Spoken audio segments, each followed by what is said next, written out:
Pernah nggak sih kalian punya teman atau tetangga yang hamil di luar nikah? Kira-kira apa penyebabnya?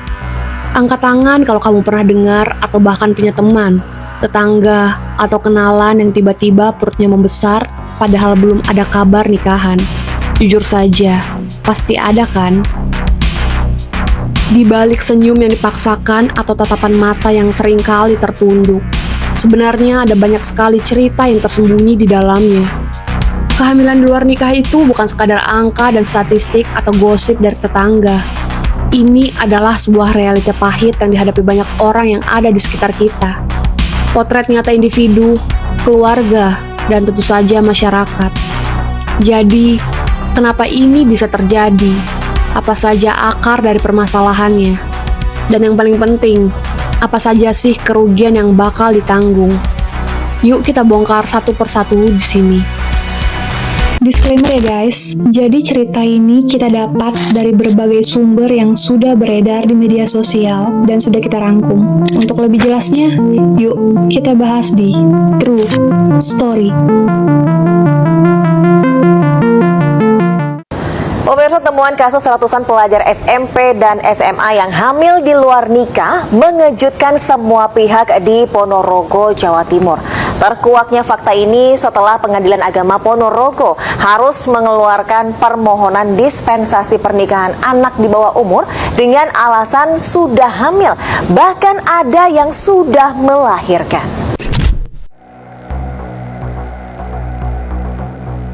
Minimnya edukasi seksual yang komprehensif dan serius, ini adalah yang paling penting. Dan ini dia akar masalahnya yang paling besar. Di Indonesia, ketika kita membicarakan soal seks itu masih sering dianggap tabu. Dan akibatnya, banyak dari kita, terutama remaja dan dewasa muda, yang pengetahuan tentang seksualitasnya itu bolong-bolong. Mereka tidak paham betul gimana sih kehamilan itu bisa terjadi.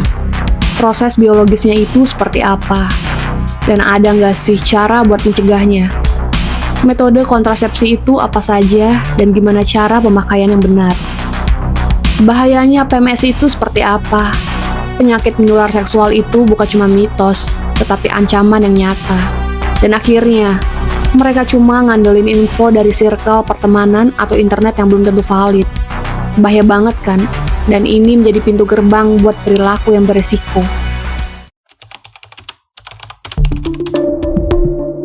Dunia sekarang ini sudah seperti kampung yang kecil.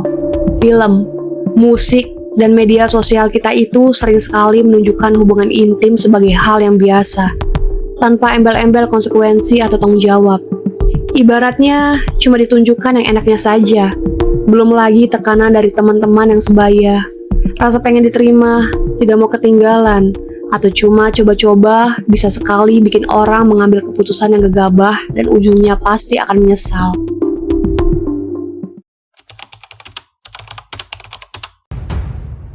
Sekarang coba kalian jujur, di rumah kalian pernah nggak sih ngobrol santai sama orang tua tentang masalah seksualitas atau hubungan? Tentu belum kan? Atau susah? Kebanyakan keluarga di kita masih canggung banget bahas topik sensitif yang seperti ini. Komunikasi yang minim ini bikin anak-anak jadi sungkan nanya atau cerita masalah pribadinya. Akibatnya, mereka mencari jawaban atau pelarian di luar rumah, dan gak selalu berakhir dengan baik. Kadang hidup itu memang keras. Dalam beberapa kasus, kondisi ekonomi yang sulit atau ketidakstabilan sosial bisa bikin seseorang menjadi rentan. Mereka mungkin terjerumus ke dalam eksploitasi atau terpaksa mengambil keputusan demi kebutuhan mendesak tanpa memikirkan efek yang jangka panjangnya.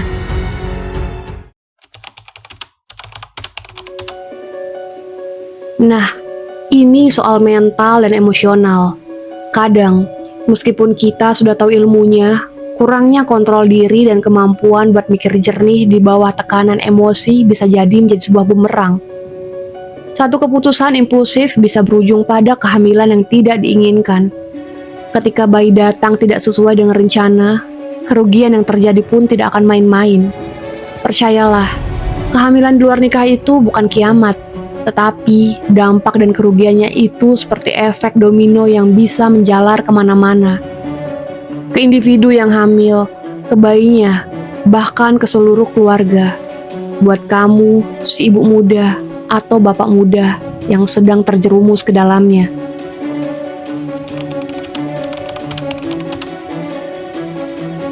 Rasa malu, bersalah, cemas tingkat tinggi, depresi, sampai merasa diasingkan itu sebenarnya hal yang sangat lumrah. Beban mental ini bisa bikin kesehatan jiwa kalian drop dan hancur, bahkan mematikan kondisi kalian secara perlahan. Karir yang terhambat, banyak sekali yang terpaksa untuk putus sekolah atau nunda kuliah. Otomatis, kesempatan buat masa depan yang cerah pun menjadi samar-samar atau bahkan tidak akan terlihat sama sekali.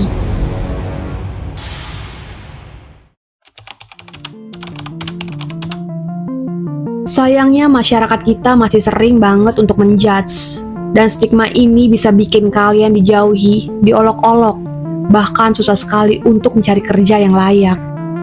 Hamil di usia muda dan tanpa persiapan yang matang itu mempunyai resiko yang tinggi buat kesehatan ibu dan calon bayinya.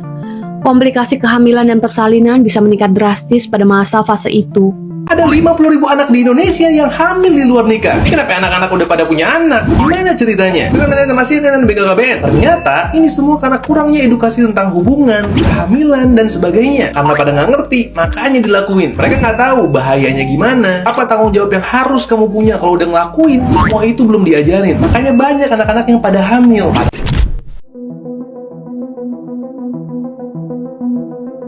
Dengan pendidikan yang terputus dan stigma sosial, peluang untuk mempunyai penghasilan stabil itu menjadi minim, dan ujung-ujungnya, kesulitan finansial bakal menjadi teman yang setia buat si kecil yang tidak bersalah sama sekali dan tidak ingin dilahirkan di dunia yang belum waktunya. Dan bayi-bayi ini seringnya tumbuh di keluarga yang finansialnya pas-pasan, akses ke pendidikan, kesehatan, dan gizi yang layak menjadi terbatas.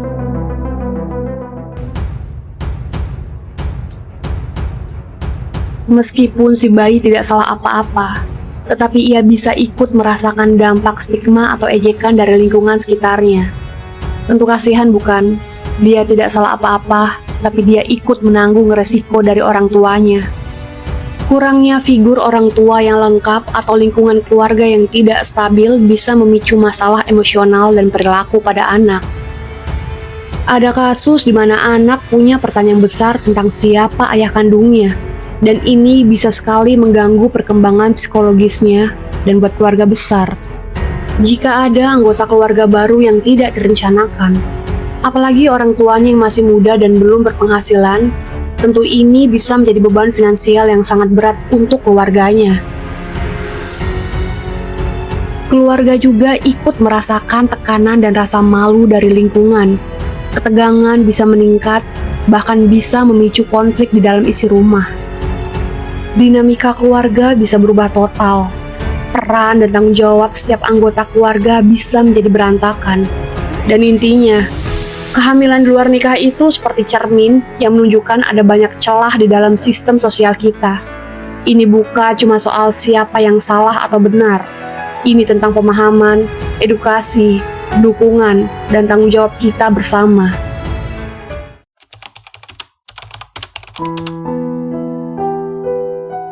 Jadi, bagaimana caranya biar hal ini tidak terus-terusan terjadi? Sebenarnya kita butuh pendekatan yang komprehensif, pendidikan seksual yang benar-benar menyeluruh, komunikasi yang terbuka di keluarga, dukungan sosial yang kuat, dan yang paling penting, perubahan pola pikir masyarakat biar lebih berempati daripada cuma bisa menjudge.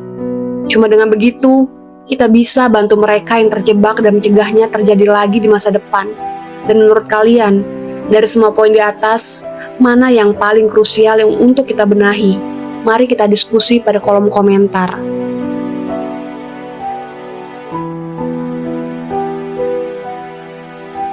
Thanks sudah nonton video ini. Jangan lupa untuk subscribe, bunyikan tombol notifikasi, like, komen, dan bagikan ke seluruh teman kalian. Semoga banyak pelajaran yang bisa kita ambil dari semua kasus-kasus ini dan bisa melihat sisi positifnya. Sampai ketemu lagi di cerita selanjutnya.